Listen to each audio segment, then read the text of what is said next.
In this church, we have many guiding statements. We have our historic covenant, which we say in unison every Sunday. It is the simple and poetic touchstone and reminder of the love that binds us together. We have our more collaboratively constructed and more verbose covenant of engagement, which we approved in 2011. We have our mission statement, nurturing the human spirit for a world made whole, which calls us back to who we are and why we are here again and again. You may recall the service at the end of April where we collected the words and phrases that articulate our own individual visions of a world made whole. Here is the shape of those collected words. And we have another guiding statement, our ends, which we created in 2014 with our board of trustees led by Reverend Brett. These end statements are meant to guide our actions and relationships within and beyond these walls. How do we manifest our mission? Who do we want to be in the world? In your order of service, you'll see a double-sided piece of paper that lists our ends in short and longer form. You're invited to take these statements home and put them on your fridge and consider the many ways that we participate in living our values. It is important to celebrate together the many ways that we continue to strive towards these ends and build the world we long for, the world as we believe it should be. Adam, I want to make sure that all 4 of these microphones are on. I didn't tell you that before the service. Who do we want to be in the world? In our multi-generational religious community, we cultivate spiritual awareness, joy, and wonder through words, music, the arts, and the natural world. We feed our spirits through our appreciation of beauty found together in worship and in the natural world. Our choir and music program lift us to new heights each Sunday. We experience joy in the telling of the stories of life and love in meaningful and participatory ways in worship. We do this each December in our pageant and through rituals like our flower communion, which we are enjoying today. Our annual Night of the Arts, the Art and Spirituality Group, local artists featured in the lobby.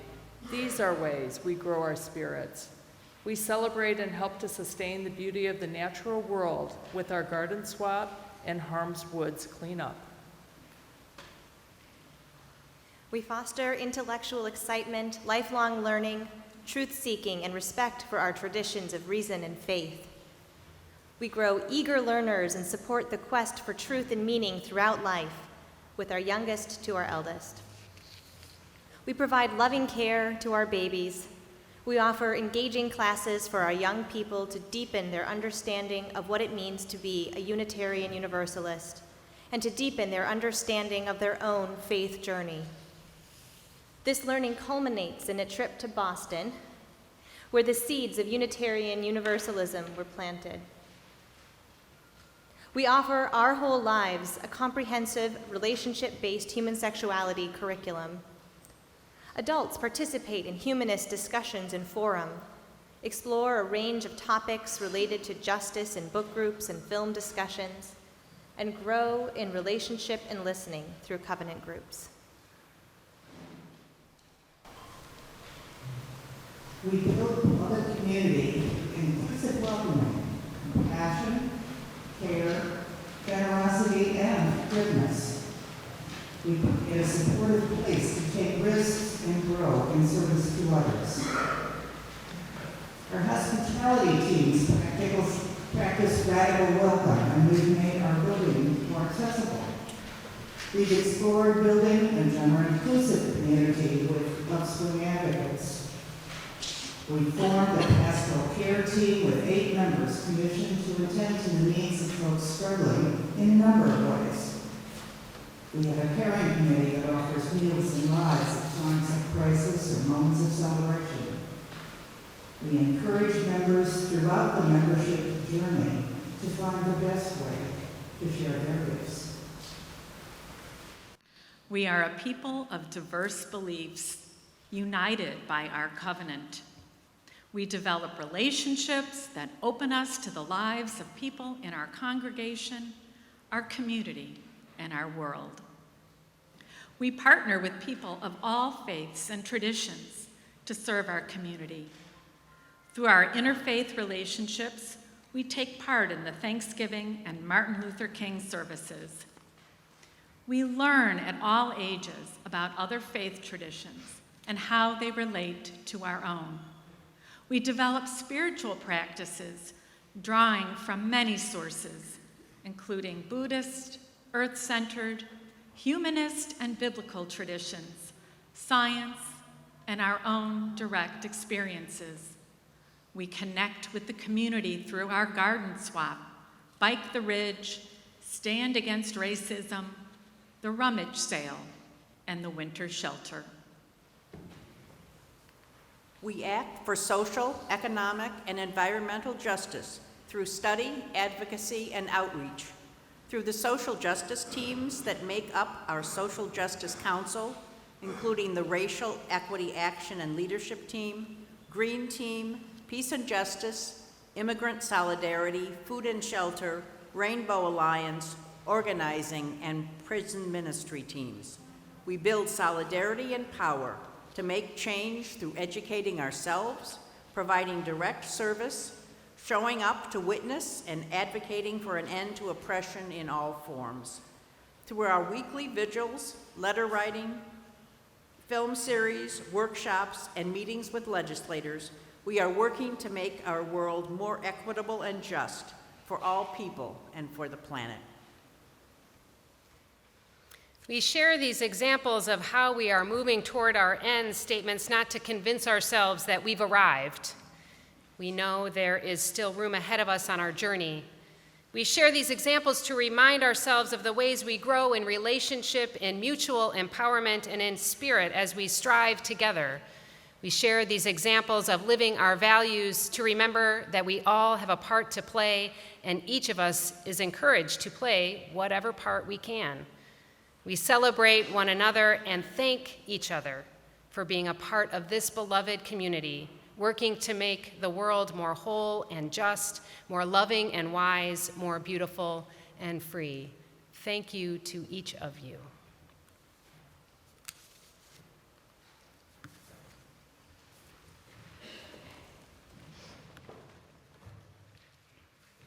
Last summer, we found black swallowtail caterpillars on the parsley plant on our back deck. I moved the plant inside and watched them obsessively, as I'm wont to do. I counted 10 fat caterpillars at one point, munching away at the parsley leaves. I bought a butterfly habitat so that when they built their cocoons and later emerged, I could keep them safe on my sun porch, which is filled with deck chairs and gardening supplies and recycling. All in all, I watched 7 caterpillars make their cocoons, then burst forth, dry their wings, and then I would carefully carry them out on a thin stick and set them on the deck railing. I watched them sun themselves and fly off. I loved every minute of it. 2 of the cocoons never hatched. They remained dried up brown casings that I still keep them in a small ceramic bowl. I'm weird that way. I pick up little dead cicadas, and I put them in this little, I know, I'm weird. I just love them. But one caterpillar, I was sure it disappeared in all of my counting. One day I saw only 9, and I was sure that it crawled off the parsley plant before I enclosed it, and I hunted for it all over the sun porch in the bucket of boots and the deck chairs and all of this stuff, but I couldn't find it. A few weeks ago, I was talking with a friend of mine who offered me this encouragement to look for the holy each day and write it down at night. This suggestion was offered because the well of my spiritual sustenance, friends, I have to admit, has been a bit parched of late. I considered the idea of writing down the holy, and I went about my day, rushing here and there to appointments and errands. When I came home that afternoon, I went to let my dogs out the back door, and as I entered the sun porch, I saw there on the inside door, inside of the door, a beautiful black swallowtail butterfly. I know, on the inside of the door. How did it get there? I gently helped it crawl onto my hand and carried it outside. It stayed with me for a moment or two, and then it flew bouncily away. For me, this was clearly an experience of the holy, of unexpected and unmistakable beauty and connection. Then I remembered that caterpillar that I knew had disappeared late last summer. It turns out that caterpillars can overwinter if it's just cold enough and just dark enough and just moist enough. They will go into a dormant state on hold until conditions are right for them to emerge in the spring. We don't know where or when the holy will be found. We don't always know what seeds we are planting, what transformations may lie dormant, waiting for the right moment to emerge. We just keep tending to the beauty in the moment, responding to it, inviting it in, looking to it with reverence and love. And beauty can be found in even the most abysmal of places where beauty is most needed. The ritual we create and recreate today is one of finding and celebrating the beauty of connection. Through this communion of flowers, we symbolize the gifts we each bring to this community and to the world. This uniquely Unitarian Universalist ritual was created in 1923 by Dr. Norbert Čapek, founder of the modern Unitarian movement in Czechoslovakia. On the last Sunday before the summer recess of the Unitarian Church in Prague, congregants participated in this colorful ritual, which gives expression to the life-affirming principles of our liberal faith. When the Nazis took control of Prague in 1940, they found Dr. Čapek's Gospel of the Inherent Worth and Beauty of Every Human Person to be too dangerous to let him live. Dr. Čapek was sent to Dachau, where he was killed. This gentle man suffered a cruel death, but his message of human hope and decency lives on through this flower communion, which is widely celebrated in Unitarian Universalist churches around the world. Dr. Čapek wrote a prayer for this service as a way to consecrate the flowers. To consecrate is to make something holy. As meaning makers, we decide what is holy, be it butterfly or flower, smile or kind word, act of resistance or service. Each can be beautiful and holy if we name it so. These are the words, adapted slightly, that Dr. Čapek wrote to consecrate the flowers and help us to remember our inherent beauty and worth and our interconnection with all. Infinite Spirit of life, we ask thy blessing on these, thy messengers of fellowship and love. May they remind us, amid diversities of knowledge and of gifts, to be one in desire and affection and devotion to thy holy will. May they also remind us of the value of kinship, of doing and sharing alike. May we cherish friendship as one of thy most precious gifts. May we not let awareness of another's talents discourage us or sully our relationship, but may we realize that whatever we can do, great or small, the efforts of all of us are needed to do thy work in this world. I invite you now to come forward and select a flower from one of the vases.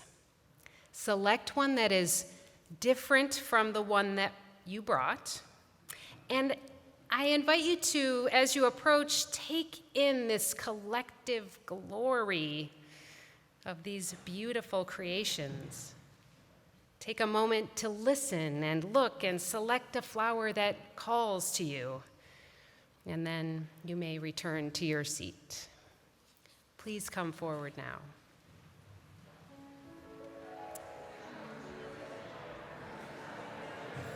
Look at your flower. Breathe it in. Does it have a fragrance? Does it have a name? Notice its petals and the subtlety of its colors and shapes. And hold it up and share with me this blessing. Just as I recognize the beauty of this flower, I honor the beauty within me and within you. Together we share our gifts to bless the world. May we continue to be a blessing to each other and to take in the holiness around us.